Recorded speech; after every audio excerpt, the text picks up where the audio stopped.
The first envelope appeared on my dresser the week after my 16th birthday.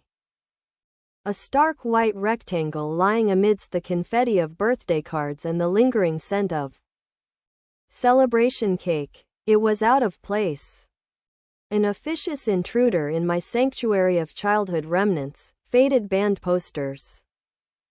A collection of souvenir snow globes, a worn teddy bear perched on the pillow.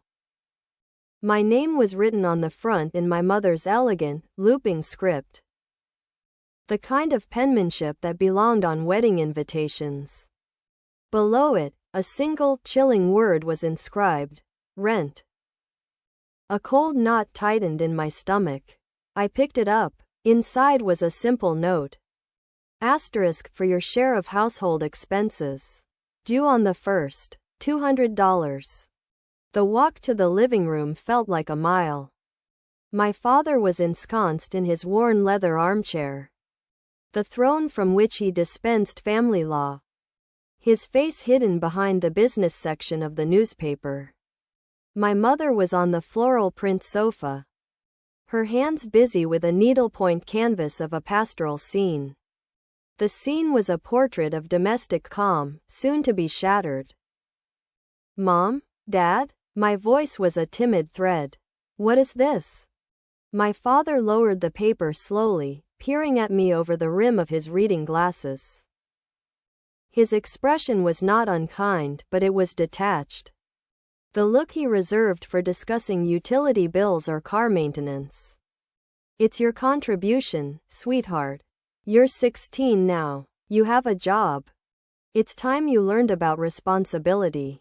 Everyone must pull their weight in this family. But $200?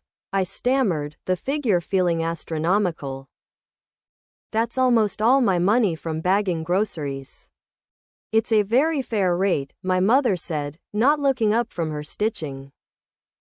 Her needle dove in and out of the fabric. It covers your portion of the food you eat, the electricity you use, the roof over your head. It's only fair, dear. This is what adults do. Fair. The word echoed hollowly in the room. My eyes were drawn past them, through the arched doorway to the family room. There, my 18-year-old brother was sprawled across the entire length of the sofa, a video game controller cradled in his hands. The frantic sounds of a digital battlefield, explosions, gunfire, triumphant fanfares, filled the air. He was a college freshman, home for the weekend. His laundry stacked neatly for my mother to wash, his life a seemingly endless, funded vacation. He doesn't pay rent, I blurted out, the injustice giving me a burst of courage. My father sighed, a sound of profound weariness. Your brother's situation is different. He's focusing on his education. He needs to find his path without unnecessary pressure. And I don't? The question hung in the air, sharp and challenging. My mother finally looked up, her gaze firm. You are different. You're more resilient. You've always been so independent. This will be good for you. It will teach you the value of money. The lesson began with that first payment. Handing over the crumpled bills, a mix of tips and my meager paycheck, felt like surrendering a piece of my childhood. My mother took it with a perfunctory smile, depositing it into a small wooden lockbox on her desk. The finality of the lid closing was a sound I would come to dread each month. And so, the great, unspoken covenant of our household was etched into stone. My brother was the golden child. His potential a delicate crystal that must not be tarnished by worldly concerns. He drifted through semesters, changed majors, took gap years that stretched into aimless stretches of time. Each return home met with a warm meal and a freshly made bed. His life was a meandering river, generously funded by my parents' patience and pocketbook. My path was a narrow, precipitous cliffside trail. The rent was my constant, heavy pack. It increased to $300 when I graduated high school, a cost of living adjustment. My father called it, when I landed a full-time receptionist job and enrolled in night classes. For accounting, it jumped to $500. A fair market rate for room and board, he explained. As if I were a tenant he'd found on a classified site. I learned to budget with a ferocious, desperate precision. Buying a small black ledger from a stationery store. In its neat grids, I found a semblance of control. On the left, my income, a pathetic column of numbers. On the right, a long, draining list of debits: rent, tuition, car insurance, gas. The line item marked home was a dark, permanent stain on my financial soul. I existed on peanut butter sandwiches and discounted noodles. My social life withering on the vine of fiscal responsibility. I watched my brother live with a casual, unearned ease. He bought new electronics, went on ski trips with friends. Ordered pizzas without a second thought. He was a resident but not a contributor. A guest of honor in a perpetual, subsidized stay.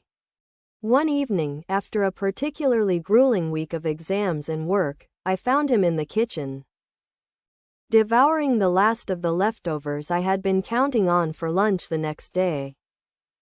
"Could you at least replace what you eat?"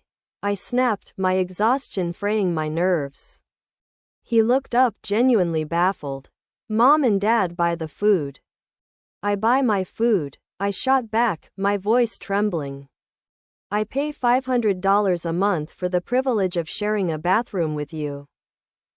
"Hey, don't take your bad mood out on me," he said, shrugging. "Take it up with them. They're the ones who make the rules." And that was the heart of it. The rules were different. A conversation with my mother later that week confirmed it. "Mom, why is it so different for him?" I asked, trying to keep my voice level. "He's 22. He has a job now. Why doesn't he contribute?" Her face tightened. "We don't want to discourage him. He's finally showing some initiative with this new job. We need to support him, not burden him. You've always been so strong. You don't need the same kind of coddling." Coddling. They had written our life scripts without our consent. He was the sensitive artist, needing a soft landing. I was the resilient oak, expected to weather every storm alone. My achievements: passing the CPA exam, my promotion to a junior accountant at a reputable firm, were met with a muted, "We're glad you're doing well." My brother's decision to enroll in a trade school at 25, however, was celebrated with a lavish dinner at a steakhouse I couldn't afford. When I was 28, after years of scrimping, I finally held a cashier's check for the down payment on a small, one-bedroom condo. It was modest, with a view of a parking lot, but it was mine. The day I moved the last box out of my childhood room, I handed my parents my final rent check. My mother hugged me, a single tear tracing a path through her powder. "We're so proud of the woman you've become," she whispered. The words, meant to be a blessing, felt like the final verdict on a case I had lost long ago.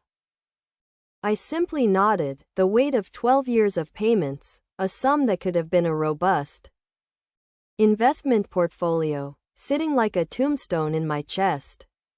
I built my own life, a quiet, orderly existence. My relationship with my parents became a series of polite, scheduled phone calls and strained holiday dinners. The ghost of that old injustice, a permanent, uninvited guest. My brother, of course, stayed. He became a licensed electrician, earning a solid wage. Still, he lived at home, now 30 years old, paying not a cent toward the mortgage, the utilities, or the groceries he consumed. The narrative had simply been updated. He was saving for a house, a privilege that had never, ever been extended to me. The call came on a Tuesday, the sky a monotonous sheet of gray. A cold rain tapping a dismal rhythm against my condo window. I was reconciling a client's accounts, the orderly numbers a comfort, when my phone vibrated with my mother's name. Her voice was a thin, high wire of panic. "It's your father," she gasped, the words tumbling over each other. "He collapsed. His heart, the ambulance is here." "Oh God, Chloe, it's bad." The world shrunk to the size of a hospital waiting room. The next 72 hours were a blur of vinyl chairs, the bitter taste of vending machine coffee, and the sterile, ominous smell of antiseptic. My father survived the emergency bypass surgery, but he emerged from it a ghost of the formidable man I knew, pale, fragile, and tethered to a symphony of beeping monitors. A week later, we were gathered in the living room of my parents' house. The air thick with the new, terrifying scent of mortality and financial anxiety. My father dozed fitfully in his recliner, a blanket drawn to his chin. My mother twisted a tissue into shreds in her lap. My brother broke the heavy silence, his tone artificially bright. "Okay, so, game plan. I can start throwing in a couple $100 a month for groceries. You know, to help out." My mother reached out and patted his knee. A gesture of such ingrained favoritism it made my stomach turn. "That's so thoughtful, honey. But we'll be fine. We have our savings. We've always been careful." A cold, sharp clarity cut through my fatigue. I looked around the room. The same sofa from my childhood, the same dusty brass light fixtures, the same shag carpet that had seen better days. It was a museum of their financial stagnation. The savings were a fairy tale. "Savings?" I asked, my voice deceptively calm.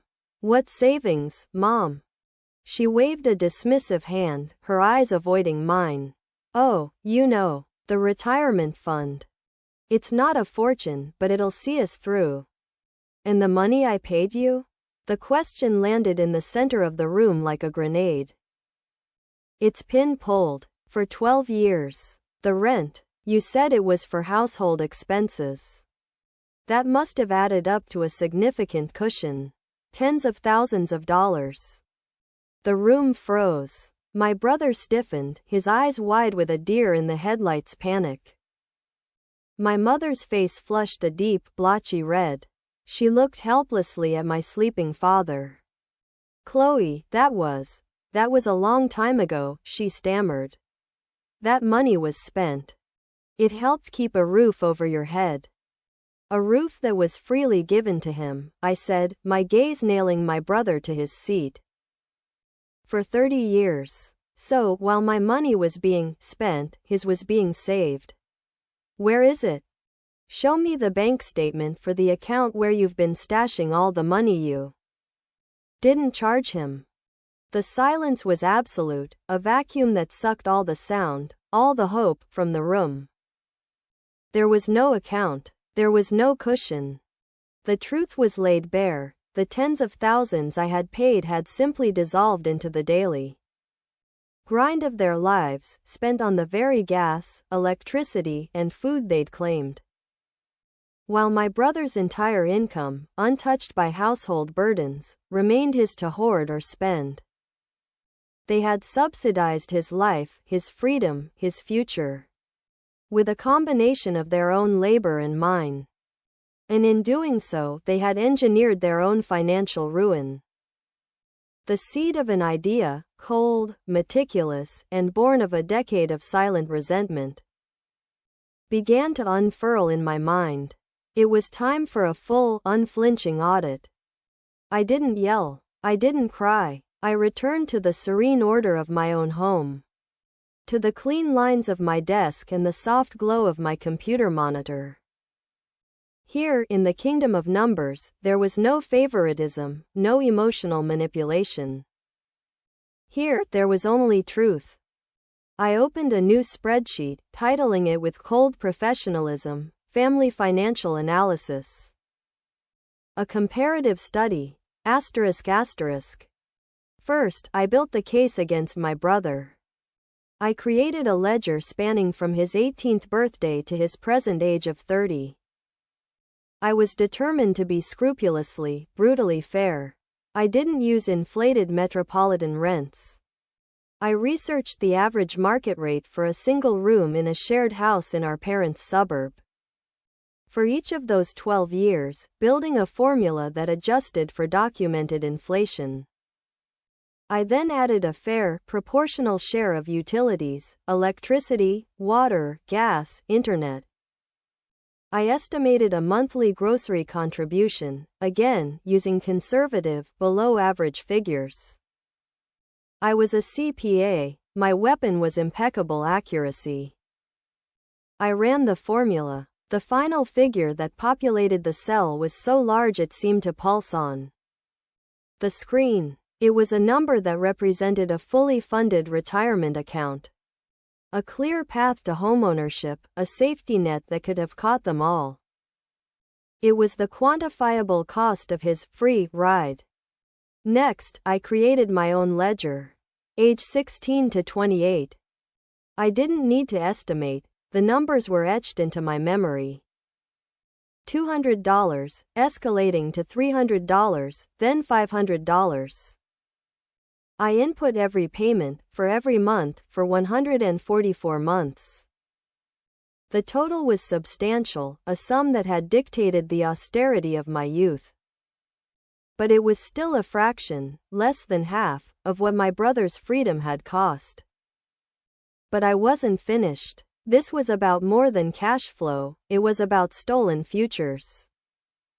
I created a third, devastating tab, opportunity cost, ***. I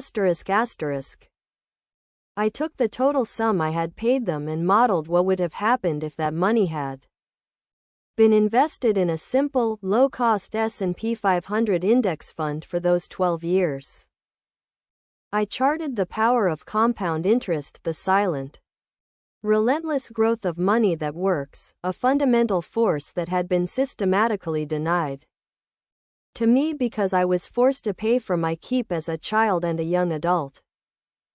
The graph that materialized showed a steep, beautiful upward curve. A future of financial security that had been stolen from me.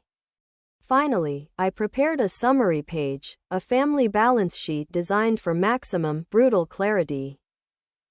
The conclusion was inescapable. Their policy of tough love, for me, and unconditional support for him had been more than emotionally cruel, it had been a catastrophic financial strategy.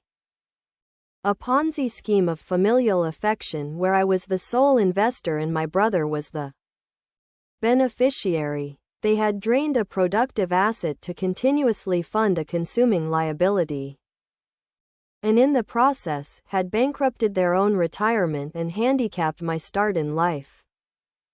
I printed 3 copies. The laser printer hummed, each page emerging warm, the numbers in bold. Undeniable black ink. I felt a strange, hollow triumph. I called a family meeting for the following Sunday, framing it as a necessary strategy session for our new financial reality. The air in my parents' living room was thick enough to chew. My brother slouched on the couch, arms crossed, radiating a defensive boredom. My mother fluttered about, offering refreshments with a nervous energy. My father, propped in his armchair, looked old and defeated, his eyes already holding a dreading knowledge. "I've prepared a financial analysis," I began, my tone the same neutral, professional one I used when presenting an audit to a board of directors, to ensure we are all making decisions based on the same set of facts. I slid the copies of the summary across the coffee table. The sound of paper on wood was unnaturally loud. For a long, suspended minute, the only sounds were the ticking of the grandfather clock and the labored rhythm of my father's breathing. I watched the damning numbers work their way into their understanding. My brother's face morphed from bored confusion to dawning horror, his jaw slackening as his eyes scanned the colossal figure in his column. My mother's hand flew to her mouth, a stifled gasp escaping as her eyes darted between the two columns, truly seeing the chasm for the first time. But it was my father's reaction that was the most profound. The man of numbers, the architect of this fairness, watched as the cold, hard data dismantled his entire life's philosophy. The paper trembled in his hands. The color drained from his face, leaving him ashen. This is insane. My brother exploded, leaping to his feet and waving the paper like a flag of surrender. You can't quantify family. This is vindictive. This is your way of punishing us because you think you had it hard. I agree, I said, my voice soft but cutting through his bluster like a scalpel. You can't put a price on family. But you did. You put a very specific, monthly price on *me. You started at $200 when I was a child. You just never bothered to calculate the total, compounded, lifelong price of *him. My father finally spoke, his voice a dry, rustling leaf. He wasn't looking at me, but at the spreadsheet, as if it were an ancient text revealing a terrible prophecy. What is the meaning of this? This is the final exam, Dad, I replied, holding his gaze, forcing him to see me, not as his daughter, but as the accountant he had, in a way, created. This is the responsibility you taught me. This document proves that you gifted him a six-figure financial head start in life, while you charged me, a minor, for the basic necessity of shelter. You manufactured my financial insecurity to cushion his. And now, when you need security the most, you find you have none. Because the entire system you built was fundamentally, mathematically unsound. You failed the fiduciary duty you had to both of your children. The silence that followed was absolute, filled with the wreckage of their illusions. My brother looked utterly deflated, collapsing back onto the couch as if the truth were a physical weight. My mother wept silently, her tears spotting the damning numbers on the page. I am not here to collect a debt, I stated, folding my hands in my lap. That money is gone. The opportunity is lost. I am here to present you with the incontrovertible cost of your choices. You wanted me to learn about the real world? Well, in the real world, this is what we call a forensic audit. And the findings are final. I stood up, my body calm, my heart a steady, resolved drum. I will help you fill out Dad's long-term disability paperwork. I will help you create a realistic, bare-bones budget for the life you can actually afford. One that doesn't include fantasy savings or rely on the hope of a sudden, miraculous financial maturity from a 30-year-old man who has never been required to have one. I looked directly at my brother, my gaze unwavering. But I will not be your financial safety net. I already was. For 12 years. The account is closed. I walked out of the house then, leaving them surrounded by the quiet, devastating evidence of their own making. There were no screaming matches, no shattered heirlooms, no dramatic proclamations. Just the absolute, humiliating power of a balanced sheet. They never spoke of the spreadsheet again. But its numbers became the silent, unspoken architect of our new reality. My brother moved out within 2 months, the weight of that unpayable, implicit debt finally forcing him into the adulthood he had so long avoided. My parents sold the family house, the very walls I had paid for, and downsized to a small, 2-bedroom rental apartment, their golden years forever tarnished by the brass facts of their own poor financial planning. As for me, I finally took that old black ledger from my youth and placed it in a cardboard box destined for storage. The numbers had been audited, the balance had been called, and the account was permanently closed. The lesson, at long last, was over.